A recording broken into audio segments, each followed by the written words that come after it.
예, 앞서 기자의 눈에서 전해드린 대로 지난 6월 12일 순천 매실밭에서 발견된 시신이 유병언 전 회장인 것으로 거의 확실시가 되고 있습니다. 하지만 미스테리는 여전히 여러 가지가 남아있죠. 오늘 이 미스테리를 좀 풀어볼 텐데요. 먼저 이 시신을 최초 발견해서 신고한 분을 연결해 보겠습니다.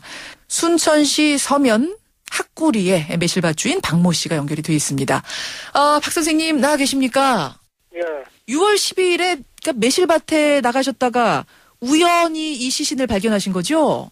예. 그날 그 매실밭에는 어떻게 그 아침에 나가게 되셨어요? 비도 오고 이제 그래갖고 땅이 질어서 일을 못 오고 있었는데 밖에 한번 둘러봤어요. 그래서 보니까 갖다가 시체가 있어서 신고했죠. 그 처음 발견했을 때 시신이 어떤 상태였는지 기억이 혹시 나십니까? 한 70% 내지 80% 정도는 갖다 훼손됐어요. 80%가 훼손됐다고요? 그럼 지금 거의 백골 상태였다 이런 얘기들이 나오는데 그렇게 표현할 수도 있습니까? 예. 그리고 이제 옷도 갖다 이제 딱 붙어갖고 있고 고소해갖고 옷도 딱 붙어 있고 머리는 갖다 다 빠져갖고 밑에가 쳐져버리는 것 같으면 백골이고 머리카락 얼굴은 잘 모르겠고 이제 옆으로 누워프는지 어찌는지 모르고 눕기는 빤듯이 누웠는데 예. 빨리 훼손돼가지고 아주 벌레가 겁나게 많아버렸어요. 구더기들, 벌레들이 잔뜩 껴있는 정도로 훼손이 된 상태. 예. 선생님, 그 당시에 그 비가 많이 왔습니까? 그 밭에? 그곳에? 그때 비가 많이 왔어요. 그 비온 뒤에, 끝인 뒤에였어요. 그렇군요. 그 시신 주변에는 뭐 어떤 것들이 있었습니까? 예. 소주가 2병인데 빈병이야, 전부 다. 소주. 자루 속에 들어있어요. 자루 속에 소주 2병이 빈채 들어있었어요? 예, 들어있고, 그 속에가 이제 명감하고 매실하고 몇 개 있고 그랬어요. 맹감하고, 그러니까 만개열매하고, 예. 매실하고 몇 개 들어있고, 그 자루는 어떤 자루였습니까? 예, 천이요, 배. 손에 들고 다니는 잠바구니 있잖아요. 장바구니 같은 거. 발견된 장소가 그러니까 사람들이 인적이 드문 곳이었어요? 드물죠. 나 혼자 다니고, 거기서 또 대문을 닫아가지고 예. 사람은 출입을 못하게 했어요. 대문도 닫혀있고 주인만 왔다 갔다 할 수 있는 그런 곳이었군요. 예. 선생님이 발견 못하면 그러니까 영영 발견할 수 없는 곳. 그렇지도 모르지요. 선생님께서는 그럼 발견 당시에 이 사람이 유병언일 거라는 상상은 전혀 못하셨어요? 못했지요. 예, 하여튼 선생님 오늘 좀 어려운데 이렇게 인터뷰 응해주셔서 고맙습니다. 예.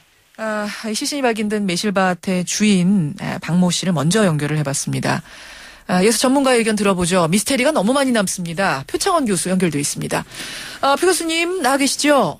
네, 안녕하세요. 예, 일단 어제 발표까지의 진행 과정도 참 미스테리인데 도대체 왜 6월 12일에 발견된 사체의 DNA가 7월 22일이 돼서야 결과가 발표가 되는가? 이거 어떻게 되는 겁니까?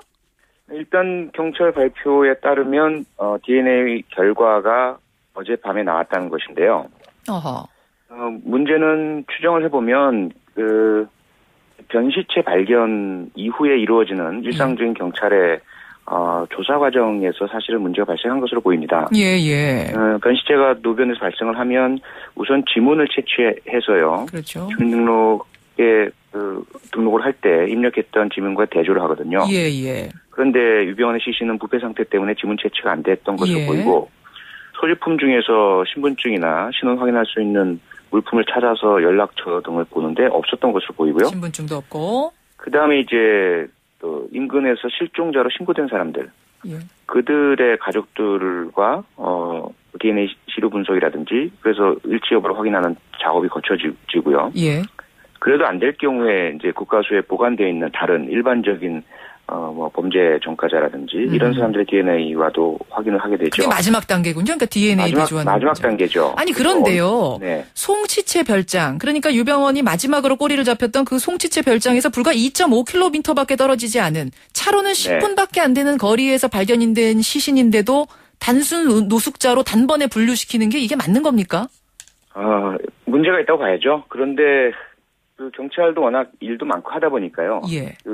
특히 시신의 상태가 조금 전에 발견자 말씀도 있으셨지만 백골 상태라서 그렇게 가까운 시일 안에 사망한 것이라고 못 봤던 것으로 보고요. 아. 그리고 위에 이제 겨울용으로 보이는 두터운 그 외투가 있고, 예. 뭐 그렇다 보니까 유병헌과의 관련성보다는 오래전에 사망한 것이 아닌가라는 그런 단정을 먼저 해버린 것 같습니다. 단정을. 물론 그렇다 하더라도 예. 절차상 워낙 큰 사건이다 보니까 혹시나 모르기 때문에 유병헌과의 관련성을 보고를 했었어야 될 텐데 그게 좀 생략된 것이 아쉽죠. 그러면 단순 노숙자로 그렇게 분류가 되면 유전자 검사까지 한 달 넘게 소요되는 거는 이거는 보통 있을 수 있는 일인가요? 일단 의뢰 자체가 늦게 됐을 가능성이 높고요. 예. 그리고 의뢰된 이후에도 사실은 그 유전자 분석 인력이나 장비가 상당히 제한돼 있거든요, 우리나라가. 예. 국가에서만 하다 보니까. 그래서 그 줄은 많이 서 있습니다. 일반적인 보통 사건의 경우에. 그거는 가능하단 말씀이세요. 네, 그렇습니다. 결국 첫 단추에서부터 이 변사체를 노숙자로, 행렬병자로 그냥 단정 짓게 되면서 담당 경찰인 인천지검에게까지도 전혀 보고가 되지 않고 어제 발표 때까지 검사들도 전혀 모르는 상황이 벌어졌다는 뭐 이렇게 전개가 되는 거네요.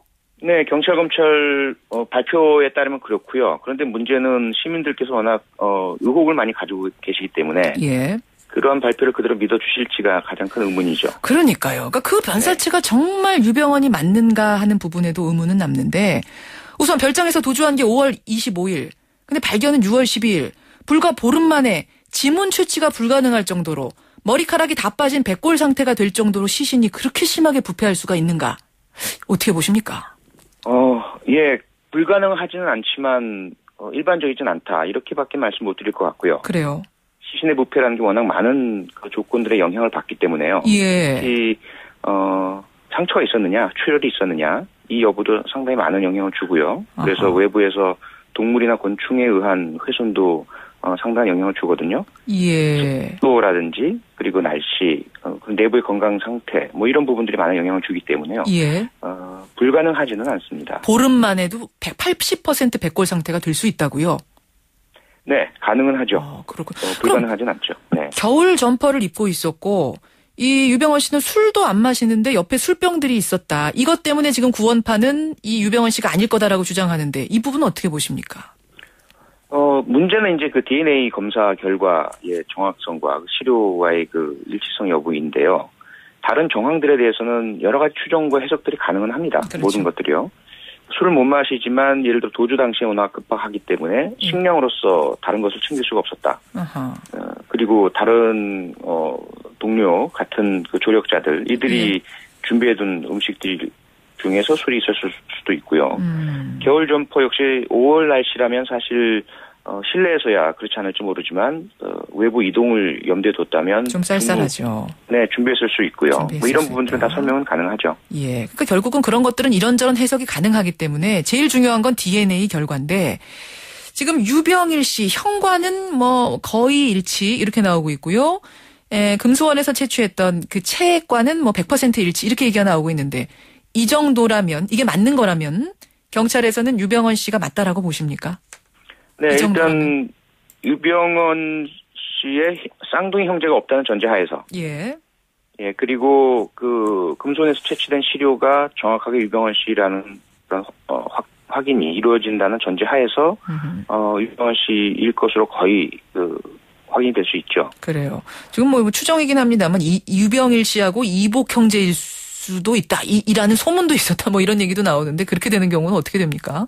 일단 DNA라는 것 자체가 아시다시피 부모 양측으로부터 반반씩 물려받게 되는 거죠. 예. 그렇다 보니까 부모 중 한 분이 다른 분이라면 이건 한쪽 DNA만 갖게 되는 거죠.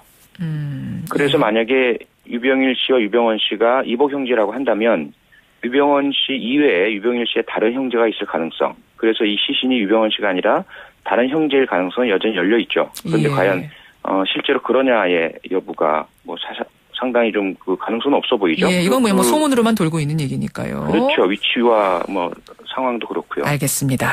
자, 그러면 진짜 유병헌 씨가 맞다고 이제 가정을 하고 생각을 해보겠습니다. 그렇다고 하더라도 의문은 남습니다. 뭐냐? 주변에 수족과 같이 함께 다니던 조력자들이 있는 것으로 상당히 많았던 것으로 우린 듣고 있는데 그럼 그 당시 조력자들은 도대체 어디로 간 거냐?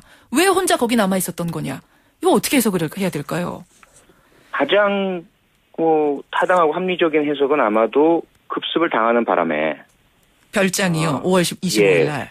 네, 별장에 급습을 당하는 바람에 예. 예기치 않게 그 통보를 받고서 모두 뿔뿔이 황급하게 도망가느라고 아하. 헤어졌다. 이렇게 보는 게 아마 가장 타당할 것으로 보이고요. 예. 그 이외에 다른 가능성들은 그 오대양 사건의 반대로 그 조력자들이 유병헌에 대한 그 도주 기간 동안에 어떤 환멸을 느꼈다든지 해서 뭐 살해하고 도주했을 가능성도 여전히 열려 있고요. 예. 지금 자살이냐 타살이냐 혹은 뭐 자연사, 그러니까 나이가 많기 때문에 자연사냐, 예, 여러 가지 가능성들이 나오는데 이건 어느 쪽에다 그런 무게를 두십니까? 모든 가능성은 열려 있죠. 열려 있지만 시신 발견 상태 위치 등을 봐서는 예. 자살도 타살도 아니고 유병헌이라는 사람의 나이 그리고 도주 상태로 인한 어떤 스트레스 요인, 예. 그리고 외부 환경 이런 것들을 모두 종합을 하면 예를 들어서 도주 과정에서 유병헌의 발목에 어떤 부상이 발생해서 예, 예. 멀리 가지 못했다. 그리고 혼자 남겨졌다. 이런 상태라면 뭐 저체온증 등으로 인해서 사망 그대로 자연적으로 사망했을 그것도 가능했을 것이다. 네. 자, 유병헌 씨가 정말 사망이 맞다면 이제 수사 어떻게 되는 건가요, 이거? 어차피 유병헌 개인 때문에 일어난 그 수사는 아니고요. 세월호 침몰에 대한 어떤 책임자를 찾고 책임의 무게를 찾아내고요. 그래서 처벌과 배상 문제를 해결하기 위해서 이루어졌던 예, 예. 그 수색이었기 때문에요. 예. 유병헌은 사망했지만 유병헌의 자녀라든지 예. 이 회사 운영에 관여했던 사람들에 대해서는 계속해서 수사를 해나가야죠. 하지만 이 제일 키를 가지고 있는 사람이 숨졌으니까 상당히 수사가 여러 가지가 묻힐 가능성도 있지 않습니까? 그렇죠. 가장 중요한 것은 그동안 유병헌과 유착했던 정관계 인사들이 누구였느냐. 그들에게 어떠한 뭐 뇌물이나 향응 등이 제공됐느냐. 그 반대급부로 무엇을 받았느냐. 예. 결국 세월호 침몰의 원인의 한 축일 수 있는 우리 사회 뭐 적폐라고 표현했던 예. 그 썩은 그 뿌리가 어디까지냐. 이 부분이 유병헌 사망과 함께 상당히 밝혀지기 어려운 상태가 될 우려가 있죠. 또한 정관계와 유착 이야기 이런 것들이 계속 나왔었는데 이 부분도 다 묻히는 건 아닌가 이런 염려도 드네요. 여기까지 보겠습니다. 표창원 교수님 고맙습니다. 네, 고맙습니다.